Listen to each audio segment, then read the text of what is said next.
आज का जो हमारा टॉपिक है वो है हेमेटोलॉजिकल सेल काउंटर। बेसिकली जो हमारा जो हेमेटोलॉजिकल सेल काउंटर है, इसी को हम बोलते हैं कंप्लीट ब्लड काउंट। कब करवाते हैं?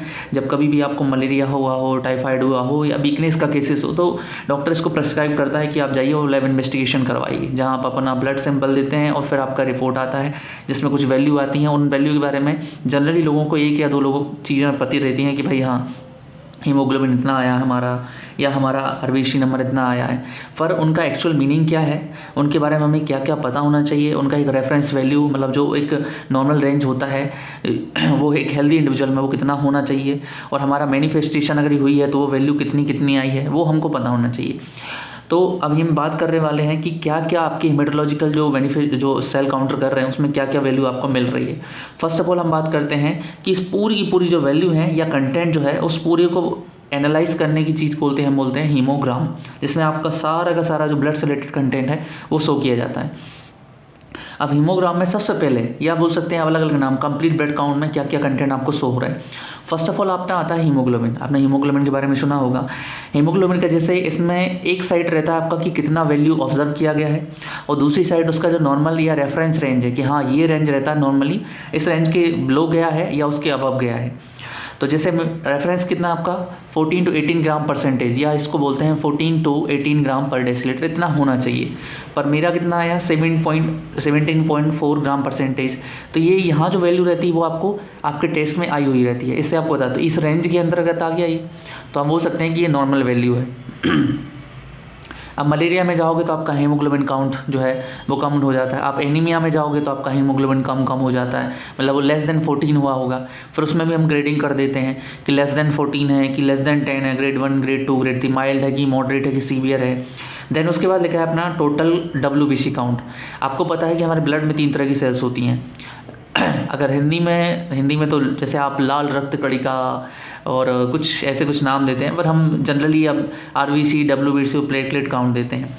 तो ये जो हमने WBC वाला वाइट ब्लड सेल्स के बारे में बोला, और इसका वैल्यू कितना है, इसमें रेफरेंस वैल्यू जो होता है कितना नॉर्मल होना चाहिए 4000 to 11000 पर क्यूबिक mm। पर मेरा वैल्यू कितना आ रहा है अपना, तो इसी रेफरेंस में आ रहा है, वो आ रहा है 10700 पर क्यूबिक mm।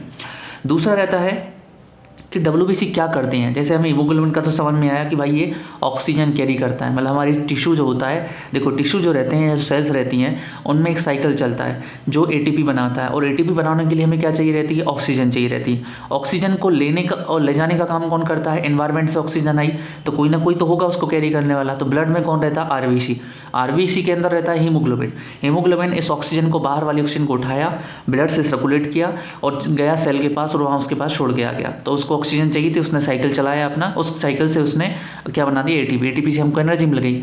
अब सोचो कि यदि ऑक्सीजन को कैरी करने वाला ही ना रहे, भाई इन्वायरमेंट में ऑक्सीजन तो है पर कैरी करने वाला नहीं मिला, हीमोग्लोबिन नहीं है, तो हीमोग्लोबिन की कंसंट्रेशन यदि कम हो गई ब्लड में तो ऑक्सीजन कम हो जाएगी। ऑक्सीजन कम हुई तो आपकी सेल्स में क्या होगा कि ATP कम बनेगा। ATP मतलब क्या होती है, एनर्जी। तो एनर्जी कम रहेगी तो आपको क्या आएगी, वीकनेस आ जाएगी, और वीकनेस की वजह से क्या होगी, अपनी बॉडी पर दूसरे जो इन्फेक्शियस एजेंट हैं वो क्या हो जाएंगे, इफेक्टिव हो जाएंगे। इसलिए टाइफाइड होना, मलेरिया होना, वीकनेस आना, ये सब जो कॉमन सी चीज़ें हो जाती हैं।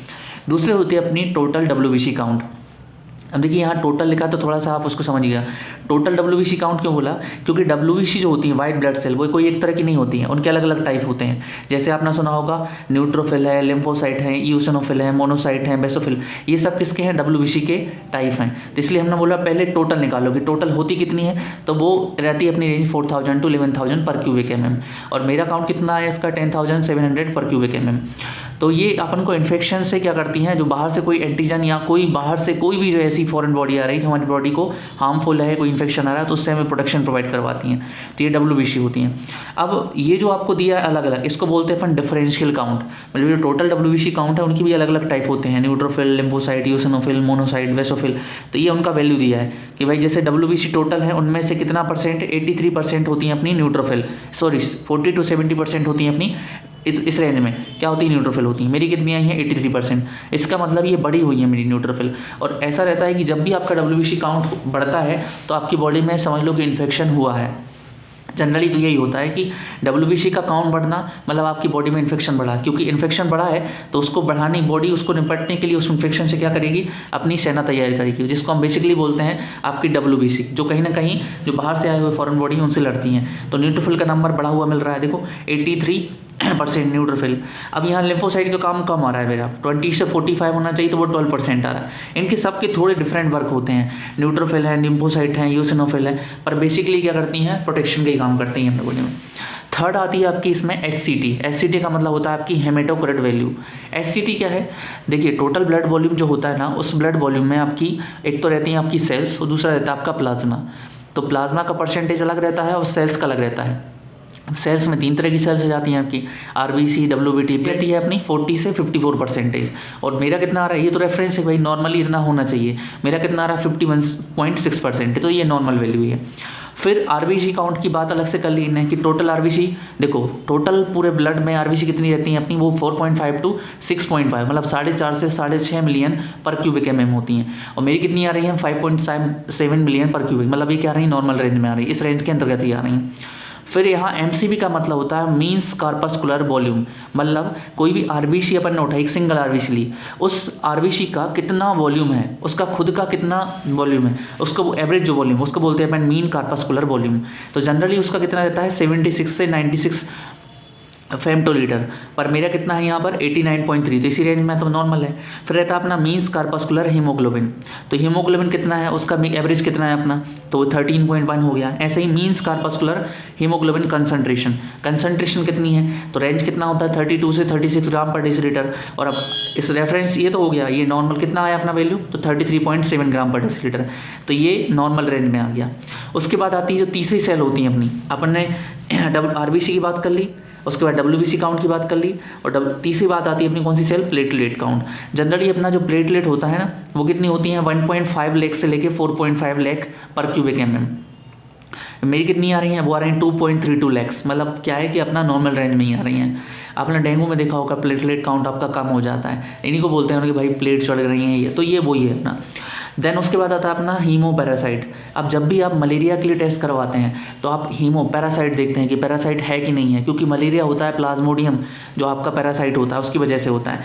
तो अपन देखते हैं अगर हीमोपैरासाइट आपका नॉट सीन है, इसका मतलब आपको मलेरिया नहीं, मतलब कोई भी पैरासाइट है ब्लड में। जनरली पैरासाइट कौन सा होता है, मलेरिया के केसेस में अपन देखते हैं, तो इसमें आ रहा अपना नॉट सीन, मतलब अपना मलेरिया पैरासाइट प्रेजेंट नहीं है इसमें। एक आता है कि दो चीज़ों देखते हैं अपन, एक नॉन स्पेसिफिक कुछ मार्कर होते हैं जो इन्फ्लेमेशन को शो करते हैं। तो आपने कोविड में बहुत बार सुना होगा कि आपका CRP चेक कर देते हो, CRP के बेसिस पे बता देते हैं कि आपकी बॉडी में इन्फेक्शन है। तो जनरली CRP एक स्पेसिफिक नहीं होता है, क्या है कि वो जितनी भी इन्फ्लेमेटरी कंडीशन होती हैं उनमें CRP हमेशा बढ़ा हुआ मिलता है, कोई स्पेसिफिक डिजीज़ नहीं है कि भाई इसकी वजह से ही आपका CRP बढ़ा मिलेगा। तो CRP मतलब होता है C रिएक्टिव प्रोटीन, उसका नॉर्मल जो वैल्यू रेफरेंस होता है वो होता है 0.06 मिलीग्राम पर डेसीलीटर, और मेरा कितना आया था 7.3 मिलीग्राम पर डेसीलीटर, मतलब मेरे बॉडी में इन्फ्लामेशन हुआ था उस टाइम पे। तो एक नॉन स्पेसिफिक, आप इससे क्लियरिफाई नहीं कर सकते कि इसी वजह से हुआ हो, बहुत सारी कंडीशन जिनमें आपका CRP बढ़ा हुआ मिला रहेगा। अब ये जो आपका पूरा एग्जामिनेशन हुआ ये क्या है आपका क्वांटिटेटिव है, ये कोई क्वालिटी को नहीं बता रहा है, ये ऐसे नहीं बता रहा है कि अपनी RBC का शेप बिगड़ा हुआ है, या ये नहीं बता रहा है कि हाँ भाई आपकी प्लेटलेट का शेप बिगड़ा हुआ है। तो ये सब क्या है, क्वांटिटी, आपने देखा ना सिर्फ आपको वैल्यू शो गई है, कोई क्वालिटी को मेजर नहीं कर रहा है। तो ये क्या है, क्वांटिटेटिव मेथड से पूरा, ठीक है। अब ये बेसिक इन्फॉर्मेशन है जो कहीं ना कहीं आप सभी को पता होनी चाहिए।